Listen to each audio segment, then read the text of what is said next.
Hello traders, welcome to my YouTube channel. My name is Hira Singh Rana. So आज मैं बात करने वाला हूँ आपसे ऑप्शन बायर्स और ऑप्शन सेलर्स के बारे में। ठीक है, तो मैं दोनों को डिस्कस करूँगा, दोनों को आपको एक्सप्लेन करूँगा कि ऑप्शन सेलर कैसे पैसा कमाते हैं, ऑप्शन बायर कैसे पैसा कमाते हैं या फिर गंवाते हैं, किस किस वजह से। ठीक है, और मैक्सिमम जो ट्रेडर्स हैं वो ऑप्शन बायर्स क्यों हैं वो आपको पता ही है, क्योंकि ऑप्शन बाइंग के लिए 5,000, 10,000 में, 15,000 में भी आप ऑप्शन बाइंग कर सकते हैं। ठीक है, तो इस बारे में मैं पूरा आपको एक्सप्लेन करूँगा कि ऑप्शन सेलर कैसे ट्रेड लेते हैं, क्या उनका व्यू होता है। ठीक है, और कैसे वो प्रॉफिटेबल होते हैं और उनका क्या रिस्क रिवॉर्ड होता है, ये सब इसी बारे में मैं बात करूँगा कि आपको ऑप्शन बाइंग करनी चाहिए या ऑप्शन सेलिंग करनी चाहिए। शायद इसका आंसर भी आपको इस वीडियो में मिल जाए। ठीक है, तो वीडियो लास्ट तक देखिएगा। पहले हम लोग बात करते हैं ऑप्शन सेलर की। मैं खुद एक ऑप्शन सेलर हूँ, जैसा कि आपको पता होगा। जो पहले से फॉलो कर रहे हैं, जो फॉलो नहीं कर रहे हैं, उनसे मैं कहना चाहूँगा आप चैनल सब्सक्राइब कर सकते हैं। हम ऑप्शन सेलिंग करते हैं। ठीक है, और मैंने कई बार अपनी पोजीशंस लाइव भी दिखाई है मार्केट में। ठीक है, जो कि अलाउड नहीं है बट मैंने दिखाई है। ठीक है, उनको मैं रिमूव कर दूँगा आने वाले टाइम में, बट अभी फ़िलहाल मैंने दिखाई है वो वीडियोज़। ठीक है, लाइव मैंने पोजीशंस अपनी शो की है। तो चलिए बात करते हैं, टॉपिक पे आ जाते हैं वापस से।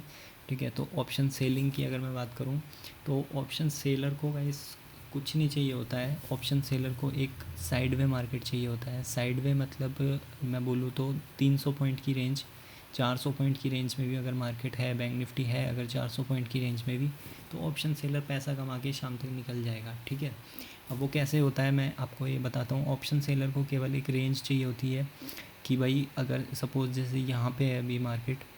ठीक है, अभी यहाँ पे है मार्केट, तो मैं यहाँ के या तो at the money options short कर दूँगा, एटीएम ऑप्शंस यहाँ पे मैं शॉर्ट कर दूँगा। ठीक है, और या फिर मैं क्या करूँगा कि यहाँ से ऊपर का जो हमारा अभी का स्विंग हाई है।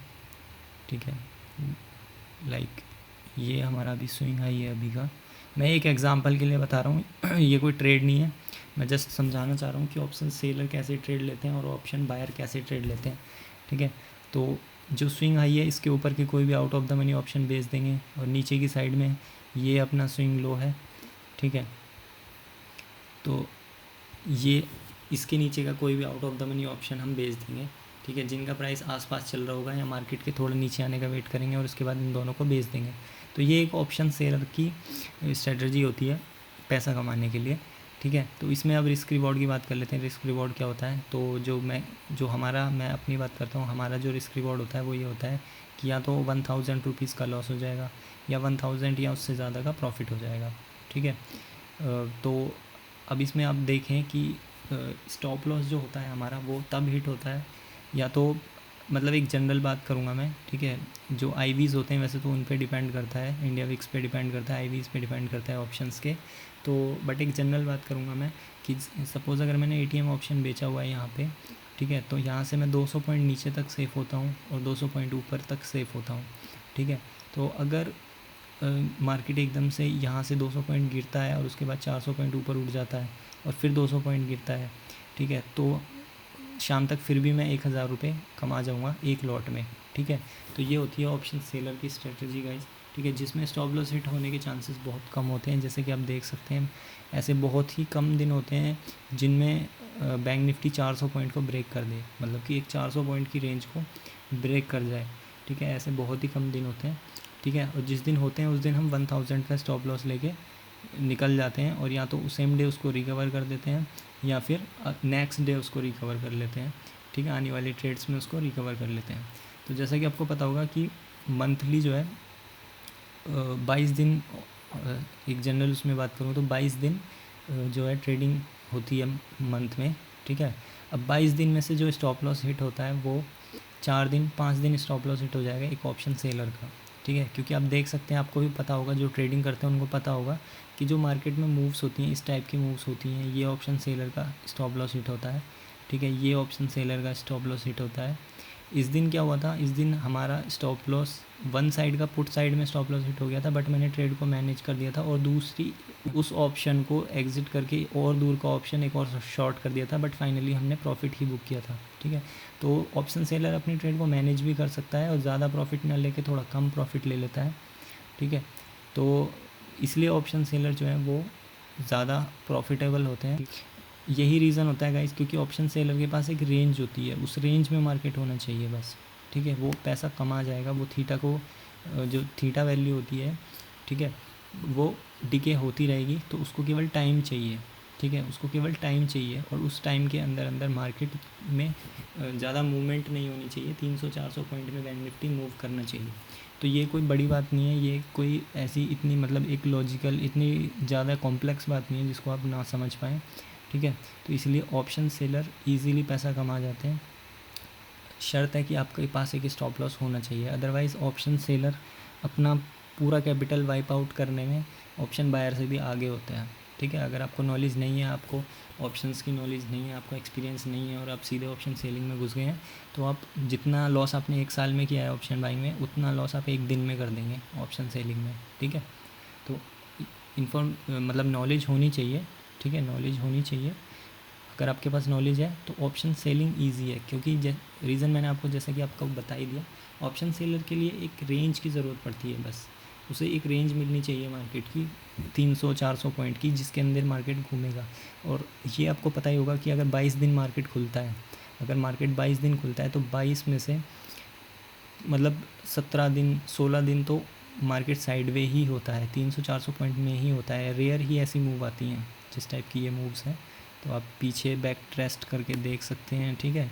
ये मूव्स बहुत रेयर, बहुत कम ही आती हैं, ठीक है। और इन मूव्स में भी अगर आप सेफ़ रहे, आपने ट्रेड नहीं ली हुई थी, या आपको पहले से ही लग रहा था कि आज मार्केट में मूवमेंट आ सकती है या किसी एक रेंज का ब्रेकआउट हो रहा है, तो आप मत करो ऑप्शन सेलिंग उस दिन, है ना। तो इसलिए ऑप्शन सेलर जो है वो ज़्यादा सेफ़ होता है ऑप्शन बायर के कंपेयर में। एक चीज़ और मैं बात करूँ, सपोज़ ऑप्शन सेलर ने, देखो मैं रिस्क मैनेजमेंट की बात करूँ, अगर एक ऑप्शन सेलर है, ठीक है, तो 22 दिन मार्केट खुलता है, ठीक है, 22 दिन में से सपोज़ उसका 6 दिन स्टॉप लॉस हिट हो जाता है, ठीक है। ये मैं बहुत ज़्यादा बता रहा हूँ, 6 दिन आपका स्टॉप लॉस हिट होगा नहीं ऑप्शन सेलिंग में, ठीक है। हमारा तो नहीं होता है, मंथ में 6 दिन स्टॉप लॉस हमारा नहीं हिट होता है, ठीक है। तो अगर 22 में से 6 दिन अगर आपका स्टॉप लॉस हिट हो भी जाता है, फिर भी अगर 6 दिन स्टॉप लॉस हिट हो भी जाता है, तो भी आपके पास जो 16 ट्रेड्स होंगी वो पॉजिटिव में होंगी, ठीक है। 16 ट्रेड्स आपकी पॉजिटिव में होंगी, ठीक है। तो 6 ट्रेड आपने लॉस में की, 16 ट्रेड आपने प्रॉफिट में की। ये मैं ऑप्शन सेलर की बात कर रहा हूँ, ठीक है। अब यहाँ इस साइड में मैं ऑप्शन बायर की बात करूँगा। तो अगर मैं यहाँ पे सेलर की बात करूँ तो 6 ट्रेड उसने लॉस में, 16 ट्रेड उसने प्रॉफिट में ली मंथ में। ये 16 ट्रेड कैसे प्रॉफिट में होंगी वो मैं आपको बता चुका हूँ कि मार्केट में 300-400 पॉइंट की रेंज चाहिए होती है, जो कि 300-400 पॉइंट की रेंज में ही रहता है मार्केट मंथ में 16 दिन, जो एक जनरल मंथ होता है। अगर कोई इवेंट है या कुछ किसी मंथ में रिजल्ट्स आ रहे हैं या फिर इस टाइप का कोई मंथ होता है, उस मंथ में हो सकता है कि आपके नंबर्स घट जाएँ, ठीक है, और ये बढ़ जाए। बट जो एक जनरल मंथ होता है उसमें आपका इतना तो निकल ही जाएगा ऑप्शन सेलिंग में, ठीक है।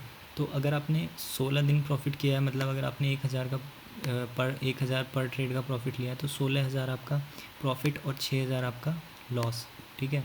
तो टोटल फिर भी आपको जो यहाँ पे निकल के आ रहा है प्रॉफिट, वो आपका मंथली 10,000 फिर भी आ रहा है, ठीक है, एक लॉट में, ठीक है। एक लॉट में आपका फिर भी 10,000 जो आपका जो प्रॉफिट है वो निकल के आ रहा है ऑप्शन सेलिंग में, ठीक है। बट अगर अब मैं बात कर रहा हूँ, अगर अब मैं बात करूँ ऑप्शन बाइंग की, ठीक है, तो ऑप्शन बायर के बारे में बात करने की ज़रूरत ही नहीं है, क्योंकि ऑप्शन बायर आप में से 80% लोग ऑप्शन बायर ही होंगे, ठीक है, और ऑप्शन बाय कर के लॉस कर चुके होंगे, इसीलिए वो वीडियो देख रहे हैं। अगर आप ऑप्शन बाइंग में प्रॉफिटेबल हैं, ठीक है, इसका मतलब आपको ट्रेडिंग आती है, आप ये वीडियो ही नहीं देख रहे होंगे। तो अब मैं बात करूँ ऑप्शन बायर की, ठीक है। तो ऑप्शन बायर के लिए क्या होता है, अब जैसे इसमें हमारा 1000 का पर ट्रेड में टारगेट होता है और 1000 का ही हमारा लॉस होता है ऑप्शन सेलिंग में, ठीक है। तो अगर 1000 का लॉस हो जाएगा तो हम एग्ज़िट कर देंगे, 1000 का प्रॉफिट हो जाएगा तो हम एग्ज़िट कर देंगे, या हम 1000 से ज़्यादा भी ले लेते हैं। बट मैं 1000 मान के चल रहा हूँ कि आपका स्टॉप लॉस भी 1000 का है और टारगेट भी 1000 का है, ठीक है, मैंने ये मान के चला है। तो इसी हिसाब से अगर मैं ऑप्शन बाइंग में भी ये चीज़ देखूँ, हालांकि ऑप्शन बायर कभी नहीं कर पाएगा अगर उसने इतनी साइकोलॉजी बना रखी है कि मैं स्टॉप लॉस पे एग्ज़िट हो जाऊँगा, या अगर मेरा 1000 का स्टॉप लॉस हिट हो गया तो मैं शांत बैठ जाऊँगा। ऐसे आप रहते ही नहीं हो, ये आपकी साइकोलॉजी होती तो आपका लॉस ही नहीं होता, ठीक है। अगर अब मैं ऑप्शन बायर की बात करूँ तो ऑप्शन बायर की गाइस देखो साइकोलॉजी इस टाइप की सेट होती है ना, जितने भी लोगों ने लॉस किया हुआ होता है, ठीक है, उनकी जो साइकोलॉजी वो इस टाइप की होती नहीं है कि वो 1000 का लॉस पे या तो एग्ज़िट कर जाएं, ठीक है।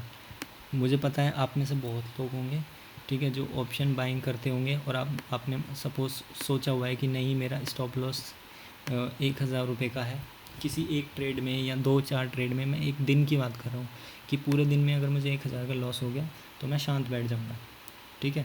आप लगे रहते हो और 1000 से ज़्यादा 2000, 3000, 4000 का लॉस कर लेते हो। या फिर क्या होता है, सपोज़ आपने लिया भी 1000 का, सपोज़ यहाँ पे जैसे किसी ने ट्रेड ली यहाँ पे, ठीक है, यहाँ पे किसी ने ट्रेड ली, ठीक है, और उसने 1000 का स्टॉप लॉस लगाया हुआ था और इसका टारगेट हिट हो गया, स्टॉप लॉस हिट नहीं हुआ, टारगेट हिट हो गया, तो आप क्या करोगे, ऑप्शन बायर क्या करेगा, टारगेट तक लेगा ही नहीं, उसको शुरू में ही एग्जिट कर देगा, यहाँ पे कहीं पे एग्जिट कर देगा, ठीक है। उसने टारगेट तो लिया नहीं, ठीक है, बट स्टॉप लॉस, अगर स्टॉप लॉस आएगा जब जिस ट्रेड में स्टॉप लॉस हिट होगा उस ट्रेड में स्टॉप लॉस हिट हो जाएगा, उसके बाद भी एग्जिट नहीं करेगा, उसको लेके बैठा रहेगा ट्रेड को, ठीक है, उसको लेके बैठा रहेगा और 1000 से ज़्यादा का लॉस हो जाएगा।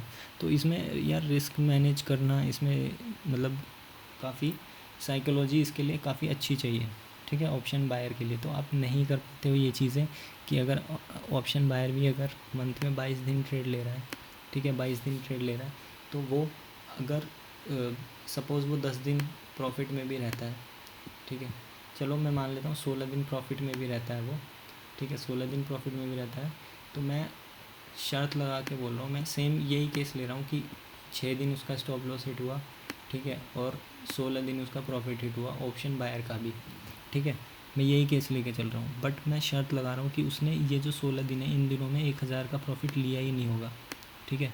जो हमारा टारगेट है 1000 का, वो 1000 से पहले ही एग्ज़िट कर देगा, पक्की बात है ये।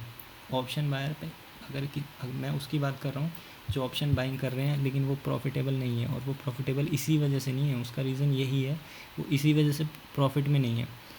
तो जो 16 दिन आपका जो टारगेट हिट हुआ भी, या फिर जो आपकी पॉजिटिव रही ट्रेड 16 दिन, वो 16 दिन आपने या तो 1000 प्रॉफिट लिया ही नहीं, आपने किसी दिन 500 पे एग्ज़िट कर दिया, ठीक है, किसी दिन आपने 400 पे एग्ज़िट कर दिया, या किसी दिन आपने 1000 तक उसका वेट किया तो वो 900 पे आके, ठीक है, प्रॉफिट 900 तक आया, उसके बाद आपने बुक नहीं किया और वो वापस आके आपका स्टॉप लॉस हिट हो गया। इस टाइप की कुछ ट्रेड्स होती हैं आपकी, ठीक है, ऑप्शन बाइंग में, ठीक है। तो टोटल जब आप देखेंगे लास्ट में, ठीक है, मंथ एंड में देखेंगे, और अब मैं देखो लॉस की बात करता हूँ, तो लॉस आप क्या करेंगे, आप 1000 लॉस लेंगे ही नहीं, आप उसको लेके बैठे रहेंगे, आपका स्टॉप लॉस हिट हो जाएगा, ठीक है, ट्रेड में आपका स्टॉप लॉस यहाँ पे हिट हो चुका है, बट आप उस ट्रेड को एग्जिट ही नहीं कर रहे हैं। आपने 1000 का लॉस लेना था, आपने एक की जगह 3000 का लॉस ले रखा है, ठीक है, 3000 को लेके भी बैठे हैं, उसको ज़ीरो तक होल्ड करके बैठे रहेंगे कि नहीं एक्सपायरी तक होल्ड करता हूँ, वापस आएगा वो, मार्केट तो वापस आ जाएगा बट आपकी उस ऑप्शन का प्राइस वहाँ तक नहीं आएगा, ठीक है। तो इस टाइप की साइकोलॉजी कुछ ऑप्शन बायर्स में बनी हुई होती है, क्योंकि जो ऑप्शन बायर्स हैं ना वो मैक्सिमम या तो स्टूडेंट है या वो हैं जिन्होंने 10-15 हज़ार रुपये इधर उधर से करके कुछ इकट्ठे कर रखे हैं और वो 10-15 हज़ार से ट्रेड कर रहे हैं, या जिसके पास पैसे हैं भी, 1,00,000, 2,00,000, 4,00,000 हैं भी, तो उनकी साइकोलॉजी उनका रिस्क मैनेजमेंट ही नहीं है। अगर आपकी साइकोलॉजी आपका रिस्क मैनेजमेंट है तो आप करो, बिल्कुल करो, ऑप्शन बाइंग करो, ऑप्शन बाइंग में भी आप अच्छा कमा सकते हो, बट इसके लिए बहुत टफ माइंडसेट होना चाहिए गाइस, ठीक है, कि मुझे अगर 1000 का मेरा स्टॉप लॉस है तो मुझे एग्ज़िट कर देना है एक 1000 पे, ठीक है, या मेरा एक 1000 का टारगेट है तो मुझे ले लेना है 1000 का टारगेट या उससे ज़्यादा, ठीक है। तो बट एक ऑप्शन सेलर को क्या करना है, जस्ट ऑप्शन बेच के बैठे रहना है और मार्केट का वेट करना है कि मार्केट हमारा इस टाइप का मार्केट हो जाए, इस टाइप का मार्केट, इस टाइप का मार्केट हो जाए, इस टाइप का मार्केट हो जाए, ठीक है, इस टाइप का मार्केट हो जाए जो साइड में रहे, ठीक है। तो आपको पता है कि मैक्सिमम डेज यही मार्केट होता है, इस टाइप का मार्केट हो जाए, आपको पता है यही इसी टाइप का मार्केट होता है, ठीक है, मैक्सिमम डेज। तो यही डिफरेंस है गाइस ऑप्शन बायर और ऑप्शन सेलर में, ठीक है। तो मैं यही समझाना चाह रहा था कि आपको जितने भी लोग ऑप्शन बाइंग कर रहे हैं तो वो अगर प्रॉफिटेबल होना चाहते हैं तो वो ऑप्शन सेलिंग स्टार्ट कर सकते हैं। एक डिफरेंस और होता है गाइस, ठीक है, एक डिफरेंस और है जिसकी वजह से मैक्सिमम लोग ऑप्शन बाइंग करते हैं, ऑप्शन सेलिंग नहीं करते हैं। क्योंकि ऑप्शन सेलिंग करने के लिए अगर आपको एक लॉट शॉर्ट करना है, अगर आपको एक लॉट में ट्रेड करनी है ऑप्शन सेलिंग की, तो आपको कैपिटल जो लगेगा वो लगेगा कम से कम 1.5 लाख, ठीक है। किसी किसी दिन 1.6 भी लगता है, ठीक है, किसी किसी दिन 1.6 भी लगता है, ठीक है। बट एक जनरल उसकी बात करूँ तो 1.5 लाख रुपए एक लॉट के लिए चाहिए आपको ऑप्शन सेलिंग करने के लिए, ठीक है। इसलिए मैक्सिमम लोग ऑप्शन सेलिंग नहीं कर पाते हैं, ठीक है। ऑप्शन बाइंग की तरफ पब्लिक जा रही है औरों की, दूसरों की वीडियोस को देख के लोग इतना प्रॉफिट कर रहे हैं, ये सब देख के 10-10 हज़ार, 15-15, 20-20 हज़ार रुपये लेके आप ऑप्शन बाइंग में घुसे हुए हैं, ठीक है। और ये सोच रहे हैं कि वो 10 हज़ार 20 हज़ार को 1 लाख, 1.5 लाख, 2 लाख, 10 लाख बना दो, 1 करोड़ बना दो, ठीक है। बट ऐसा नहीं कर पाओगे आप। तो मैं आपको यही सजेस्ट करना चाह रहा था इस वीडियो में कि आप ऑप्शन बाइंग हो सके तो छोड़ के ऑप्शन सेलिंग करो आराम से, ठीक है। और ऑप्शन सेलिंग में जब आपका अच्छा प्रॉफिट हो जाए तो आप उससे ऑप्शन बाइंग कर सकते हो, ठीक है। उसमें एक सपोज़ आपने 1 लाख का प्रॉफिट कर लिया ऑप्शन सेलिंग में, तो उसमें से 20 हज़ार रुपये का आप ऑप्शन बाइंग कर लो, ठीक है। और आपकी साइकोलॉजी जब हो जाएगी, अच्छी हो जाएगी, आपका रिस्क रिवॉर्ड आपको मैनेज करना आ जाएगा, ठीक है, रिस्क मैनेजमेंट आपको आ जाएगा, तो आपका खुद ही ऑप्शन बाइंग में भी प्रॉफिट होने लगेगा, ठीक है। तो गाइस कैसी लगी ये वीडियो और इन्फॉर्मेशन आप कमेंट सेक्शन में बता सकते हैं मुझे, ठीक है। और बाकी वीडियो अच्छी लगी हो तो आप लाइक कर सकते हैं, चैनल सब्सक्राइब कर सकते हैं। Thank you so much for watching this video. And हम लोग लाइव आके ट्रेड करेंगे मंडे को डेफिनेटली, तो आप चैनल सब्सक्राइब कर सकते हैं। Thank you.